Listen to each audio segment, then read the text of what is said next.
வணக்கம். இந்த வீடியோவில் நாம் தினமும் பேசுகிற மாதிரியான வாக்கியங்கள் 10 வாக்கியங்கள் கற்றுக்க போகிறோம். 10 டெய்லி யூஸ் சென்டென்சஸ், 10 தினமும் பேசுகிற மாதிரியான வாக்கியங்கள். இப்போ வீடியோக்குள்ளே போகலாம். ஏன் நேராக போகிற அப்படிங்கிறத இங்கிலீஷில் why are you going straight? ஏன் நேராக போகிற, why are you going straight? உன் நெருங்கிய நண்பர் அங்கே காத்திருக்கிறார். உன் நெருங்கிய நண்பர் அங்கே காத்திருக்கிறார். Your close friend is waiting there. காப்பியை மேசையில் வை. காப்பியை மேசையில் வை.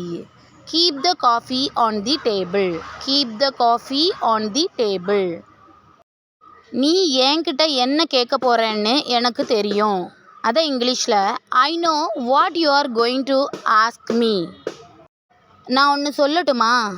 Shall I tell you one thing? நான் ஒன்று சொல்லட்டுமா? Shall I tell you one thing? அந்த டேஸ்ட்டு எனக்கு பிடிக்கலை. I don't like its taste. அந்த டேஸ்ட்டு எனக்கு பிடிக்கலை. I don't like its taste. இது உன் ஃபோனா? இது உன் தொலைபேசியா? Is this your phone? Is this your phone? அதை நானே பார்த்துக்கிறேன் அப்படிங்கிறத இங்கிலீஷில் அதை நானே பார்த்துப்பேன். I will see it myself. அதை நானே பார்த்துப்பேன். I will see it myself. சோப்பையா தேடுறீங்க? சோப்பை தேடுறீங்களா? Are you looking for soap? Are you looking for soap? என்னுடன் இருப்பியா? Will you stay with me? என்னுடன் இருப்பியா? Will you stay with me? Thank you.